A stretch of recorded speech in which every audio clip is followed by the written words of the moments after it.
What's going on, everybody? It's Cody. Welcome back to another video here on the channel talking about this crazy real estate market that we are in here in Utah in the year of 2021. The market was a little bit crazy in 2020 and we saw some big changes and prices increase pretty quickly. And we've also seen inventory drop pretty significantly as well. In fact, the median price of homes in Salt Lake County has risen over 14% from $390,000 in January of last year to over $445,000 in January of 2021. So obviously this is a very big jump, and the reason why we're seeing home prices go up so quickly is because we are seeing a lot of demand but very low inventory. So inventory has dropped going into the winter months, which it always does here along the Wasatch Front. That's always something that you can expect to see, but the demand for homes here in the area has increased significantly. This is one, because of people moving in from out of state, perhaps just like yourself, and then also two, it's because of low interest rates. Interest rates in the market are very low right now, and so it is increasing the affordability for a lot of people looking at homes where they're able to afford more home than they might have, a year or 2 years ago. So in today's video, I want to talk a little bit about what you need to know and what you should expect if you're looking at buying a home here in Utah.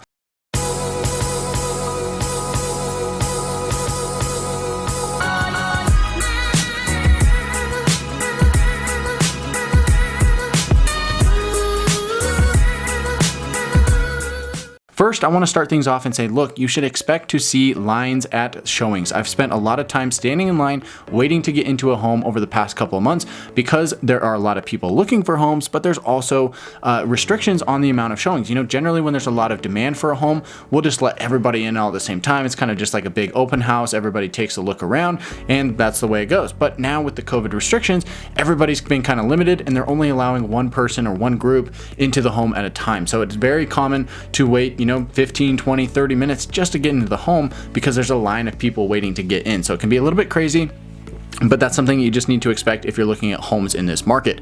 With a lot of demand, you should also expect that there's going to be multiple offers on that potential property that you're looking at. We are seeing multiple offers on just about every single home that's out there right now.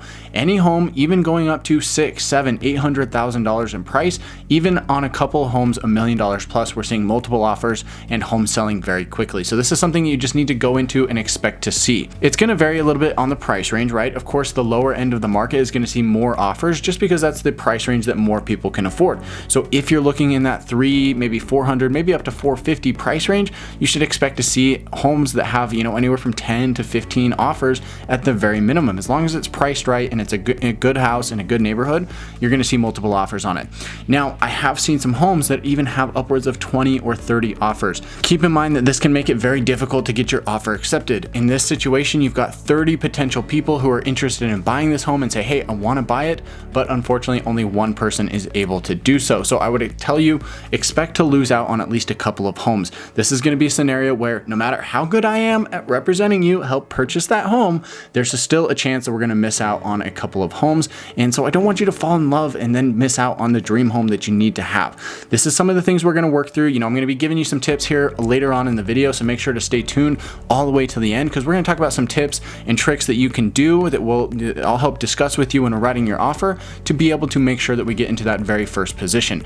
I am still closing deals on many homes despite multiple offers on a lot of these, so it's just something that we have to kind of work through and talk about as we get into the offer stage. Another thing that I would recommend is you need to use a local lender. I have access to a couple of different lenders here in the Utah market who are very familiar with what's going on here in the local market. The reason why you want to do this is because one, they have relationships in the market, which is going to go a very long way. In real estate, if I can call up another agent and say, hey, Bob, I know we did a deal a year ago. I've got another buyer who's interested in your home. That's going to be a very big plus for you in getting your offer accepted. And the same thing goes for the lender, right? The listing agent on the home you're trying to buy is going to call your lender and say, is this buyer qualified? Are they in a good spot to be able to purchase this home? And you want to make sure that you've got a good lender on your side who potentially knows that listing agent and has worked with them before. They've got a reputable company behind them and they've run your application and know that you're going to be able to purchase that home when the time comes. So this is very important. You want to use a local lender. It's going to be much better than using one of the big banks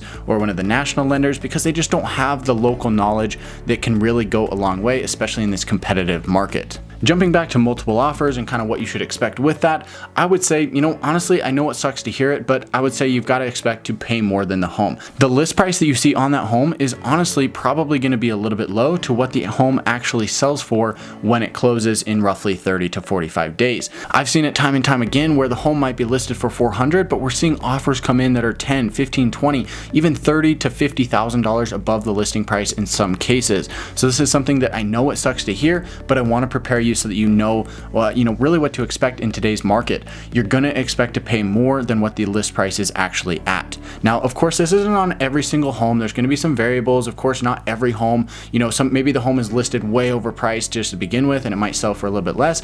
You just never know, but 99% of the homes out there, you should expect to pay more. The other thing that you need to expect is that the appraisals on the home may come in low. If you're buying a home and you're getting a loan, you're going to have to do an appraisal.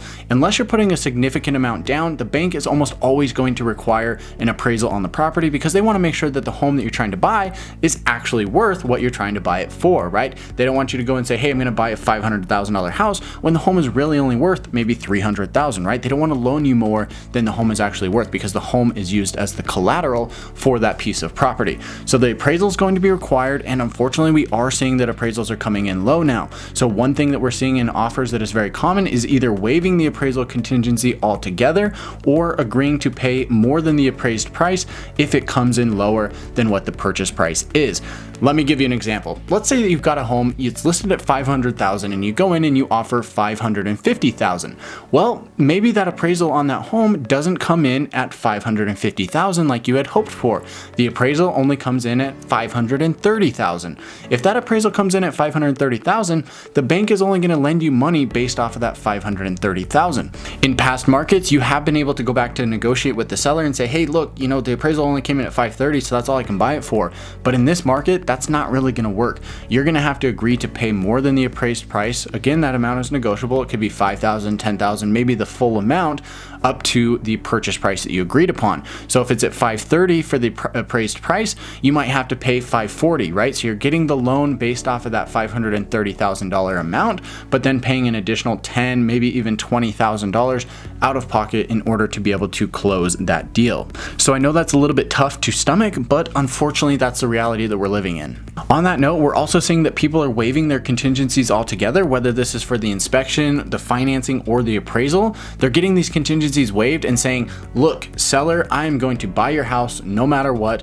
Otherwise, I'm going to give you my deposit and I'm going to forfeit that to you if I don't buy it. So this obviously can make your offer significantly stronger compared to other offers that are being submitted, but it also does come with a little bit more risk. I do see that people are waiving their inspection contingency and saying, look, I'm going to buy this house and I'm not going to come back and nickel and dime you for any potential repairs that might need to be done to the home. In other situations, there's also people who are waiving their financing and appraisal contingencies and saying, look, I'm going to buy this home. I've got the financing secured and I'm very confident in it.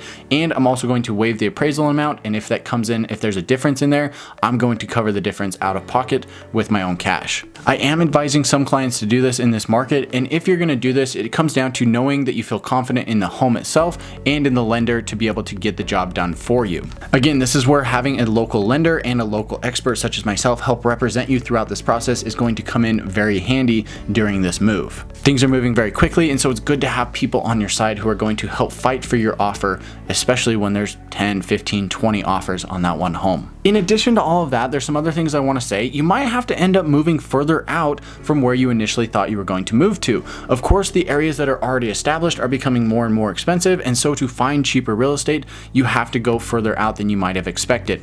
The good thing about living here along the Wasatch Front is that our commute times are relatively low compared to a lot of other major cities. If you're coming from California or New York, you're going to think that our traffic here is just absolutely phenomenal. And again, given everything that's going on right now, traffic is pretty low to begin with, so it doesn't make a huge difference. If you need to commute a further distance, it's not going to take you a whole lot of time in order to be able to do that. Now that we've talked a little bit about existing homes, I also want to kind of switch gears and talk a little bit about new construction as well. We're seeing a lot of the same stuff in new construction as well. You know, in the past, you used to be able to walk into a new construction office and say, I want to buy a home, and they'd say, here's 3 lots we've got available, pick which one you want, and it's yours. You know, they'll just basically sign you up right there.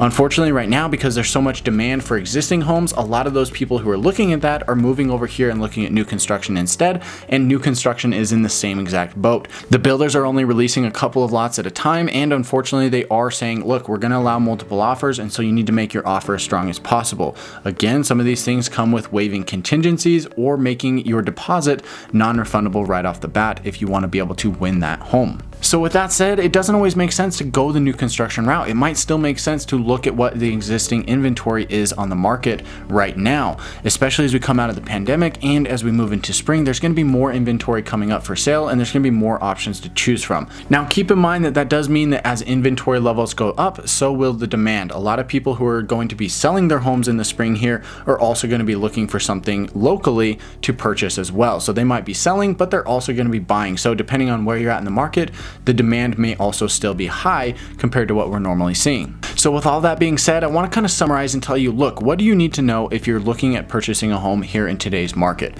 First, if you're looking at anything in the price range, you know, under 600,000, expect it to be a tough market and expect there to be multiple offers. I know it sucks to hear, but that's just the reality that we're in. I'm not going to paint this, you know, with rosy colors or anything. I want to just give you the truth and say, look, this is the market we're in. We're going to do the best we can to still get you a home. If you need to be moving here for job or for family or something else, if you need to make that move, then we're just going to have to jump in both feet and just make something happen, right? And that's the best thing that we can do for you.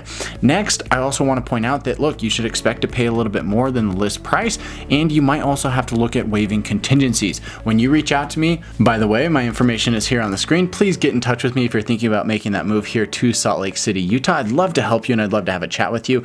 And on that note, I would also say, look, send me an email, guys. I actually kind of prefer an email because I've gotten so busy lately that I don't always have the opportunity to answer the phone right off the bat if you call me. So shoot me an email first. I actually prefer that, and it will be easier and better communication for us, you know, in the long run. So when you reach out to me, we're going to talk about what you need to know when it comes to waiving contingencies or putting down a bigger deposit, or how to get your offer accepted and how to really craft it in a way that makes sense for you as the buyer, but also for the seller, for them to accept our offer. So we're going to talk about all of that and everything you need to know when we get to that point. In addition, just expect to possibly buy something further out and also look at using a local lender. Like I said, I've got contacts here along the Wasatch Front that can help you with that stuff. So with all that being said, guys, thank you so much for watching. If you made it this far in the video, consider sharing this video with a friend or family member who might find this information helpful. Subscribe to the channel if you haven't already done so. I talk about everything you need to know about what it's like to work, eat, sleep, live, and play here along the Wasatch Front.